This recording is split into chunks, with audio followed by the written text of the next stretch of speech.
abortion after fetal heartbeat is detected, but a caveat in the bill provides it will not take effect until a federal appeals court elsewhere in the U.S.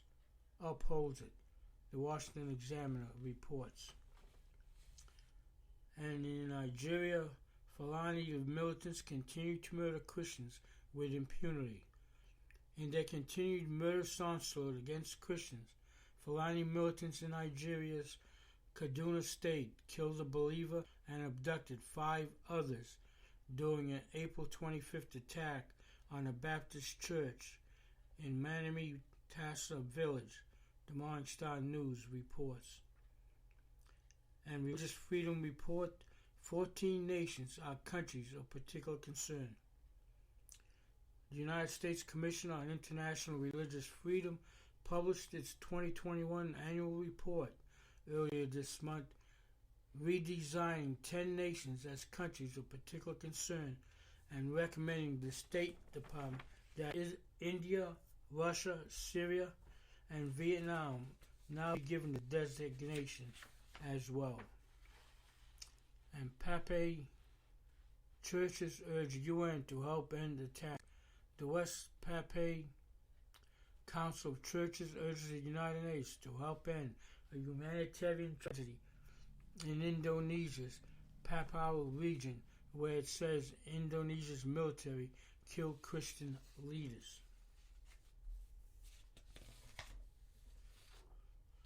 And Yamani and Yeset added New Hope hold joint coalition talks.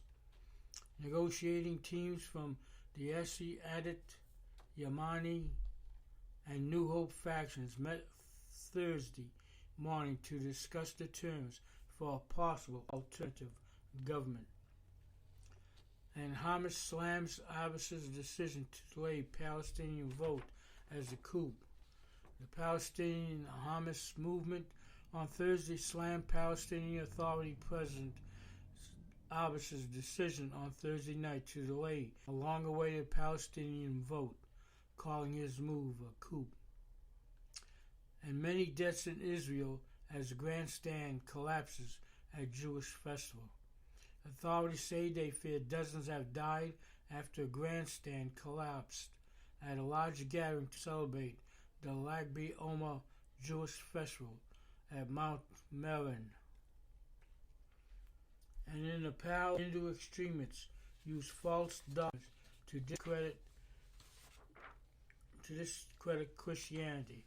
As part of a campaign to discredit Christianity, Hindu extremists in Nepal forged the document they falsely attributed to the Nepal Christian Society and the National Church's Fellowship of Nepal, in which they presumed to show these charities want to create an ethnic division for evangelical purposes, the Morning Star News reports.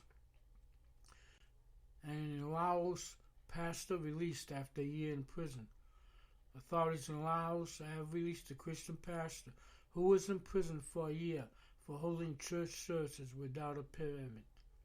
Mission Network News reports. Laos currently ranks 22 on the Open Doors watch list of countries that persecute Christians. And in Iran, 1 Christian released from prison, 4 more detained. While Christian convert Suzanshi was released from Iran's Great Tehran Penitentiary on April 8.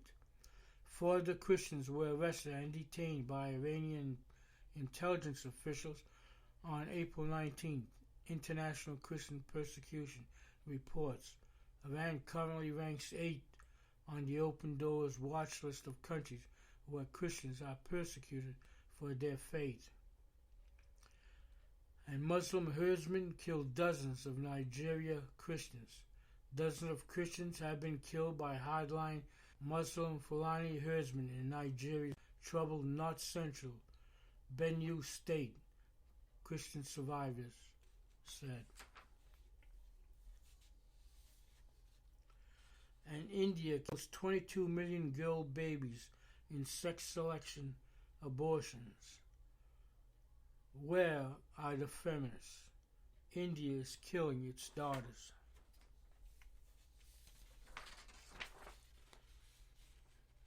And the European Union and the UN call on Abbas to set new date for Palestinian elections.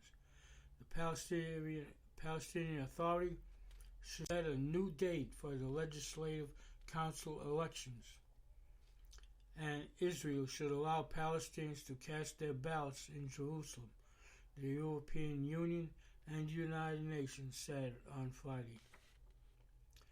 And Gantz rules out coalition with Netanyahu, says he's committed to replacing him. Blue and white leader Benny Gantz on Sunday ruled out joining a government with Prime Minister Benjamin Netanyahu, telling lawmakers in his party that he is fully committed to the so-called change bloc that seeks to remove the linked leader from power. And Biden said to tell Mossad chief that U.S. not close to return to Iran nuclear deal.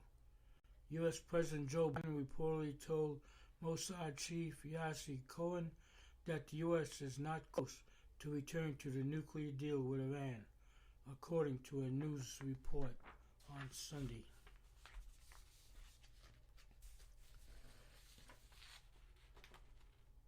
And a pastor denied permit to hold National Day of Prayer event at the U.S. Capitol building.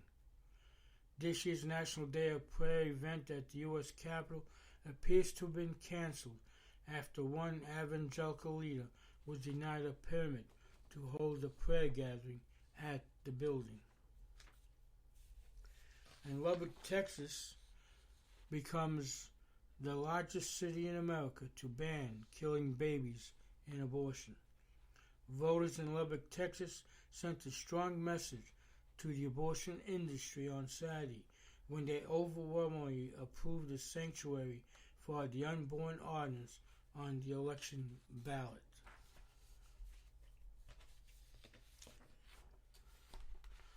And the U.S. Secretary of State meets with head of Israel's Mossad spy agency.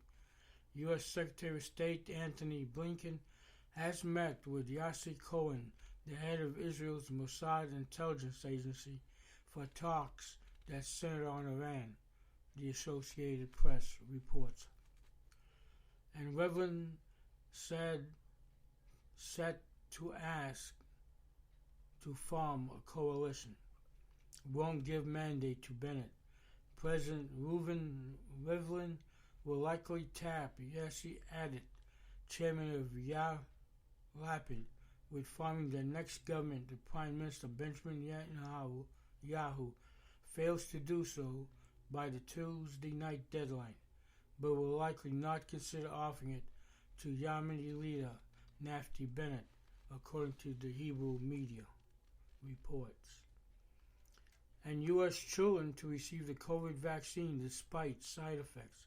The U.S. Food and Drug Administration is due to authorize Pfizer's COVID-19 vaccine for young adults aged 12 and older by next week, despite side effects linked to its mRNA technology.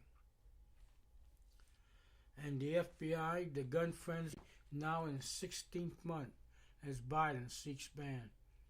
The nation's gun craze, propelled by politics and the coronavirus, has now hit 16 straight months of shattering records, with April sales of 1.8 million and FBI background checks logging over 3.5 million.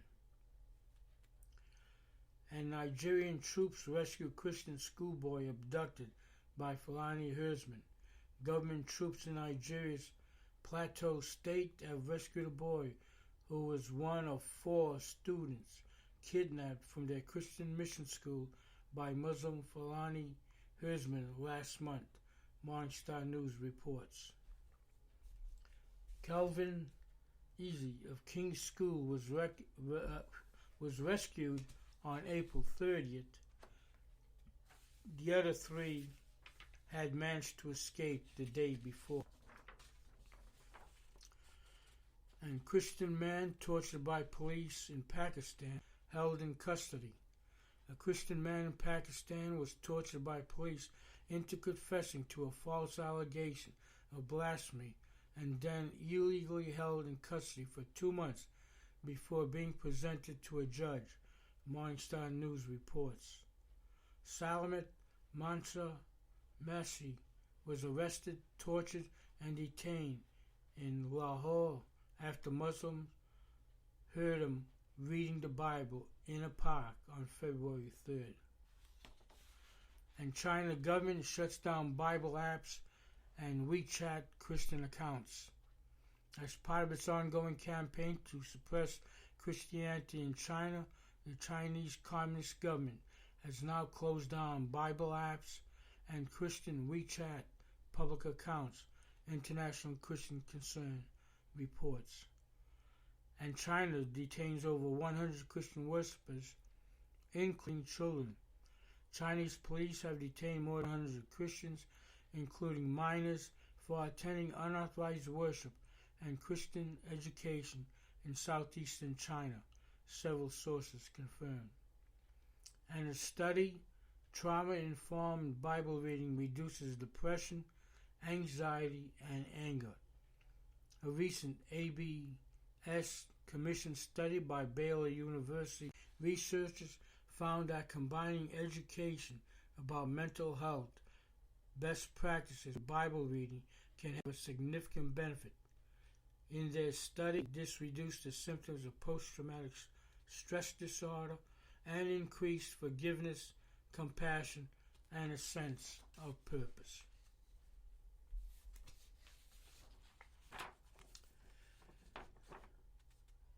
And a report, civilian killed, 6 injured in Israeli airstrike on Syria. An Israeli airstrike set off Syrian air defenses early Wednesday, killing 1 and injuring 6, according to Syrian state-run Sana News. And police closes Temple Mount to Jews indefinitely.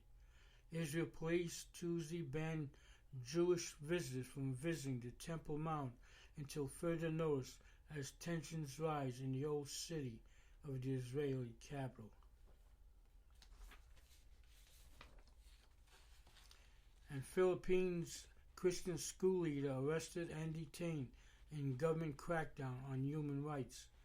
Police in the Philippines have arrested and detained the administrator of a Christian school in Bicol region in what rights advocates have described as a spat of questionable operations designed to crack down on human rights in the island nation, International Christian Concern reports. And in Nigeria, Islamist Fulani militants murdered 33 Christians in 1 week. Police pray. 33 Christians were killed in just 1 week of attacks by suspected Islamist Fulani militants in Nigeria's Benue state last month, International Christian Concern reports. The murders were among the latest in years of deadly attacks on Nigerian Christian communities by Fulani militants who want to eliminate Christianity and impose Islam in the country. And in Uganda, Muslim arrested for murdering Christian pastor. A Muslim man has been arrested for the April 5th murder of a Christian pastor in eastern Uganda, the Morning Star News reports. Pastor Odushi died of poisoning in Palasa district after he refused to sell a piece of land to Eliza Opadura, one of the group of Muslims who wanted the land to build a mosque. And the Finnish MP charged with hate speech for sharing biblical views on marriage and sexuality. Finnish lawmakers Vasani faces imprisonment after being charged with 3 counts of hate speech because she publicly shared her biblical views on marriage and sexuality, ADF International reports. Vasani was subjected to lengthy interviews and a year